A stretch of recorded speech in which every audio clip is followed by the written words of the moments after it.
Oke, kita akan membahas rumus cermin cekung. Jadi ini adalah sebuah cermin cekung. Ini adalah bagian depan cermin. Oke, ini bagian depan. Oke, dan ini adalah bagian belakang cermin. Nah, coba kita gambarkan misalnya sebuah benda.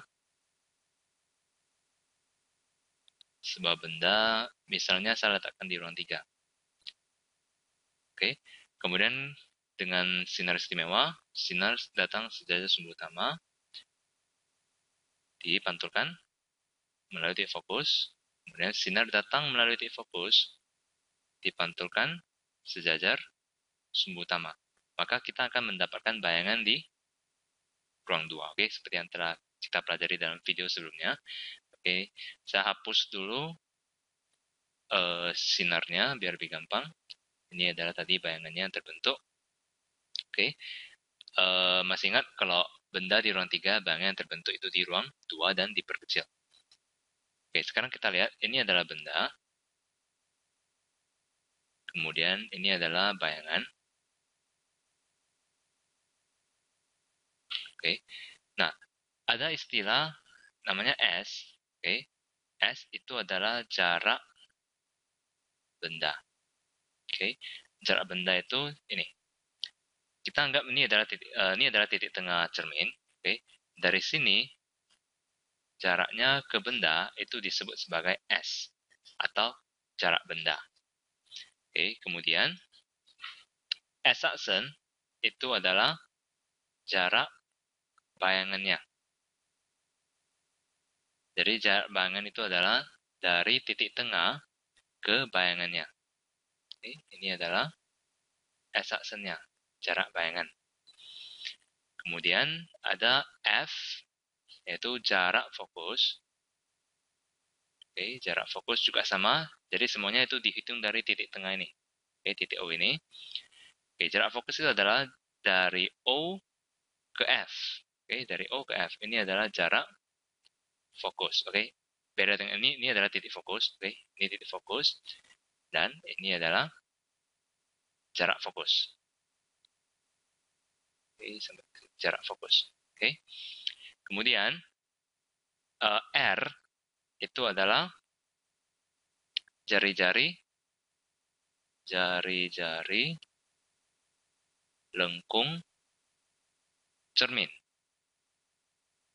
Oke, nah kita tahu kalau kita gambarkan cermin cekung itu dimulai dari titik pusatnya ini, kemudian jangka kita tusukkan kemari dan kita gambar lingkaran. Jadi otomatis ini adalah jari-jarinya. Oke, dari O ke M, dari O ke M. Oke, saya gambarkan di sini. Dari O ke M. Oke, jadi ini adalah jari-jari. Oke, jadi kita tahu bahwa R atau jari-jari lengkung cermin itu adalah 2 kali jarak fokus. Oke. Nah, kemudian istilah lain adalah H. H itu adalah tinggi benda. Oke, tinggi benda. Jadi ini adalah H. Ini adalah H, tinggi benda. Kemudian H-aksen itu adalah tinggi bayangan.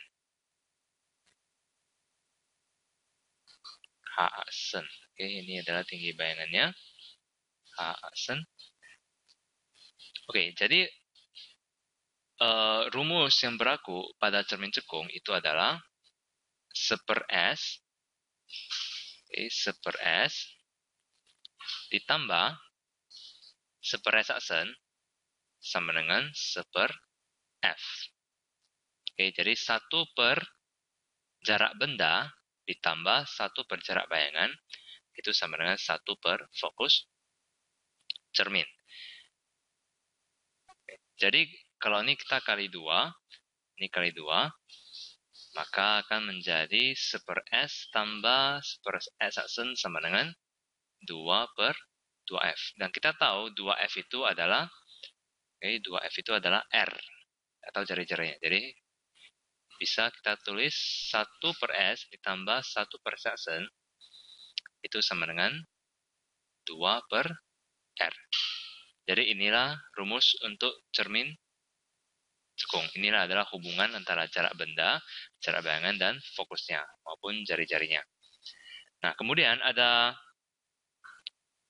satu lagi perbesaran, oke, rumus perbesaran. Itu adalah M. M itu adalah perbesaran bayangan. Perbesaran bayangan, oke. Jadi M itu adalah, yang dimaksud dengan perbesaran itu adalah perbandingan antara tinggi bayangan yang terbentuk, oke, dengan tinggi bendanya. Oke, jadi M itu sama dengan H aksen per H. Oke, bisa juga perbesaran bayangan itu adalah S aksen per S, dan kita beri tanda mutlak. Oke, jadi ini adalah rumus perbesaran. Oke, mengapa kita beri tanda mutlak? Karena nilai S aksen atau jarak bayangan itu bisa bernilai negatif. Jadi tanda mutlak itu artinya jika ada nilai negatif di sini, maka kita mutlakkan atau kita jadikan positif saja, karena perbesaran itu tidak ada nilai negatif. Oke, coba saya tunjukkan apa yang dimaksud dengan jarak bayangan itu bisa bernilai negatif. Misalnya, oke, saya gambarkan lagi sebuah cermin cekung. Oke, ini. Nah, jadi ini adalah bagian, oke, ini adalah bagian depan cermin, dan ini adalah bagian belakang cermin. Nah, masih ingat kalau benda kita letakkan di ruang 1, oke, maka jika kita gunakan sinar istimewa, maka akan terbentuk bayangan di ruang 4 yang sifatnya diperbesar, oke. Kalian bisa lihat video sebelumnya untuk lebih detail bagaimana cara menggambar bayangan sehingga muncul bayangan maya ini. Oke, kita lihat. Ini adalah bendanya. Oke, ini adalah bendanya. Dan ini adalah bayangannya.